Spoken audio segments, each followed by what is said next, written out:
जय हिंद दोस्तों। रूस ने भयावह चेतावनी जारी करी है जेलेंस्की की गिरफ्तारी को लेकर के।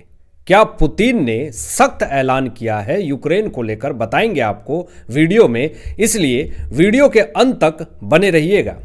दोस्तों, रूस ने एक गंभीर चेतावनी जारी करी है जिसमें यूक्रेन प्रेसिडेंट जेलेंस्की की गिरफ्तारी की बात कही गई है। और यह बयान तब आया है जब अमेरिका ने वेनेजुएला के राष्ट्रपति निकोलस मादुरो को गिरफ्तार किया है।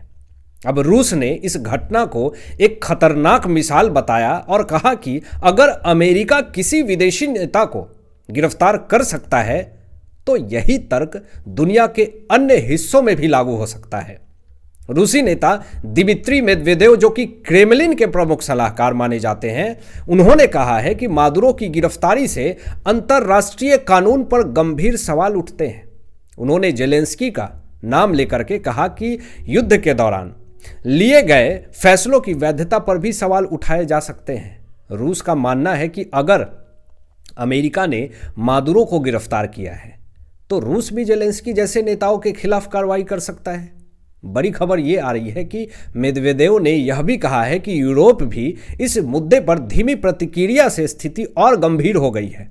अब रूस का कहना है कि यूरोपीय देशों ने मादुरो की गिरफ्तारी पर कोई ठोस विरोध नहीं जताया, जिससे यह संकेत मिलता है कि पश्चिमी देश इस तरह की कार्रवाई को स्वीकार कर रहा है। इसका मतलब अब इससे रूस को यह तर्क मिलता है कि वह भी अपने हिसाब से कदम उठा सकता है। अब बड़ी खबर यह है दोस्तों कि मॉस्को ने साफ तौर पे कहा है कि वेनेजुएला का संकट अब केवल लैटिन अमेरिका तक सीमित नहीं रहेगा, बल्कि इसका असर दुनिया के अन्य हिस्सों में भी दिखेगा।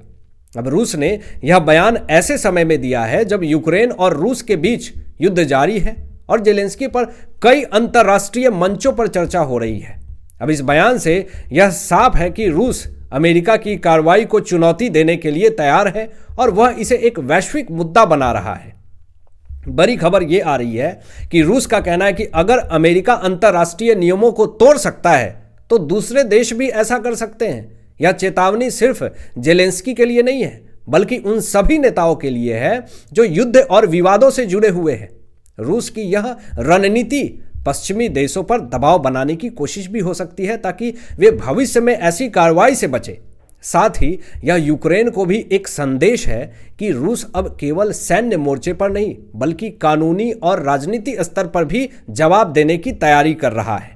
पुतिन पहले दिन यूक्रेन के राष्ट्रपति जेलेंस्की को क्यों नहीं गिरफ्तार कर पाए, जबकि ट्रंप ने वेनेजुएला के ड्रग माफिया को आसानी से गिरफ्तार कर लिया। ये बहुत सारे लोगों के मन में सवाल खड़ा हो रहा है।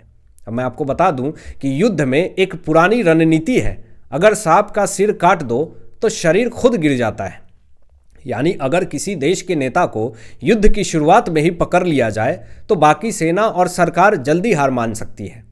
इतिहास में ऐसे कई उदाहरण हैं जहां राजा या सेनापति को मारने या पकड़ने से युद्ध कुछ ही घंटों में खत्म हो गया। जैसे 1896 में ब्रिटेन और जांजिबार के बीच युद्ध सिर्फ 38 मिनट तक चला। ब्रिटिश सेना ने सुल्तान खालिद के महल पर हमला किया, जिससे वह भाग गया और उसकी सेना ने हथियार डाल दिए। अब सवाल उठता है कि जब अमेरिका के राष्ट्रपति ट्रंप ने वेनेजुएला के ड्रग माफिया मादुरो को आसानी से पकड़ लिया तो रूस के राष्ट्रपति पुतिन यूक्रेन के राष्ट्रपति जेलेंस्की को पहले दिन क्यों नहीं पकड़ पाए। यह बड़ा सवाल सबके मन में उठ रहा है। अब इसका जवाब कई वजहों में छिपा है जो मैं आपको बता रहा हूं, ध्यान से सुनिएगा।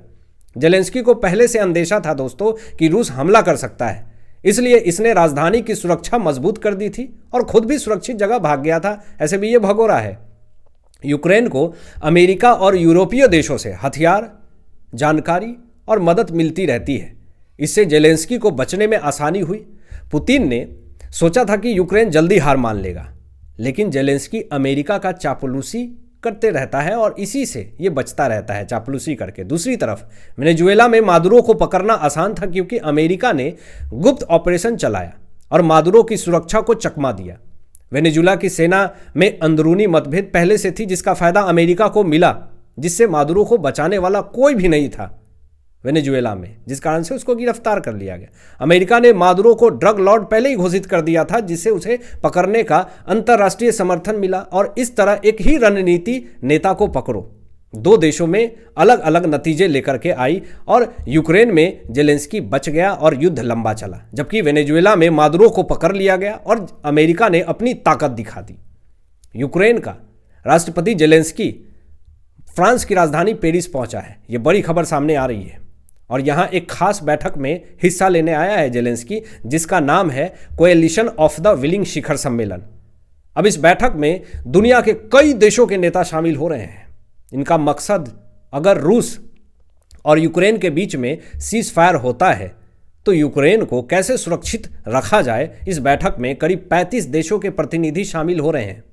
इनमें से जो 27 से ज़्यादा देशों के राष्ट्रपति या प्रधानमंत्री खुद मौजूद हैं। सभी मिलकर के यह सोच रहे हैं कि अगर रूस के साथ लड़ाई रुकती है तो यूक्रेन को दोबारा हमला होने से कैसे बचाया जाए, यानी यूक्रेन को मजबूत सुरक्षा गारंटी कैसे दी जाए। अब जेलेंस्की ने सोशल मीडिया प्लेटफॉर्म पर एक्स पर लिखा है कि हम चाहते हैं कि यूक्रेन को असली सुरक्षा मिले। हम अपने दोस्तों और सहयोगी देशों पर भरोसा करते हैं कि वे ऐसे कदम उठाएंगे जिससे हमारे लोगों को शांति और सुरक्षा मिल सके। अब इस बैठक से पहले जेलेंस्की ने फ्रांस के राष्ट्रपति इमैनुअल मैक्रों से मुलाकात की। अब बड़ी खबर ये आ रही है कि दोनों नेताओं ने यूक्रेन की स्थिति, रूस के साथ चल रहे युद्ध और भविष्य की रणनीति पर बात की। फ्रांस यूक्रेन का एक बड़ा सहयोगी देश है दोस्तों, और उसने पहले भी हथियार और मदद भेजी है। रूस और यूक्रेन के बीच युद्ध को 3 साल से ज़्यादा हो रहा है, जिससे लाखों लोग प्रभावित हुए हैं, हजारों की जानें गई है और कई शहर तबाह हो चुके हैं। अब अगर सीज फायर की कोई संभावना बनती है तो यूक्रेन को यह डर है कि कहीं रूस फिर से हमला न कर दे। इसलिए जेलेंस्की चाहता है कि दूसरे देश मिलकर के यूक्रेन को सुरक्षा देने की गारंटी दे। अब इस बैठक में America, Britain, Germany, France, Poland, Japan जैसे बड़े देश शामिल हैं। ये देश पहले से ही यूक्रेन को हथियार, पैसा और ट्रेनिंग दे रहे हैं। अब वे मिलकर के एक ऐसा समझौता करना चाहते हैं जिससे यूक्रेन को भविष्य में भी सुरक्षा मिलती रहे। बैठक में कई मुद्दों पर दोस्तों चर्चा हुई, जिसमें से बड़े मुद्दे ये हैं, यूक्रेन को कौन कौन से देश सुरक्षा देगा, अगर रूस फिर से हमला करता है तो सहयोगी देश क्या कदम उठाएगा, यूक्रेन की सेना को कैसे मजबूत किया जाएगा। जेलेंस्की का कहना है कि यह बैठक सिर्फ एक कार्यक्रम नहीं है, बल्कि यह यूक्रेन के भविष्य की दिशा तय करेगा। यूक्रेन ने तिकड़मबाजी पूरी तरीके से लगा दी है और वो चाहता है कि यूक्रेन को ऐसा भरोसा मिले कि बिना डर के आगे बढ़ सके। वो जेलेंस्की दोस्तों पहले कॉमेडियन था, ये सब आप जानते हैं, उसके बाद ये राष्ट्रपति बन गया। मतलब नेटफ्लिक्स का शो बीच में छोड़ करके सीधा राजनीति में कूद गया जेलेंस्की। अब सोचिए, जो आदमी पहले लोगों को हंसाता था वही आज पूरी दुनिया को रुला रहा है। इसका स्टाइल भी कमाल है, कैमरे के सामने आता है, ऐसे बोलता है जैसे हॉलीवुड की कोई फिल्म चल रही है।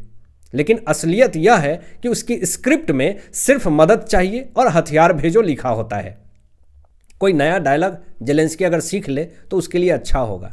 जेलेंस्की को लगता है कि वो सुपर हीरो है, लेकिन असल में वो ऐसे सुपर हीरो है जिसके पास न सुपर पावर है न प्लान है।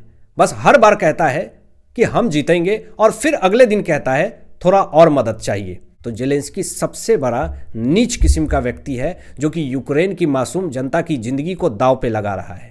हालांकि आपकी क्या सोच है, इन तमाम विषयों पे अपनी विचार व्यक्त कीजिएगा और मिलते हैं लेटेस्ट ब्रेकिंग एनालिसिस के बाद। तब तक अपना ध्यान रखें, ख्याल रखें। सत्यमेव जयते। जय हिंद।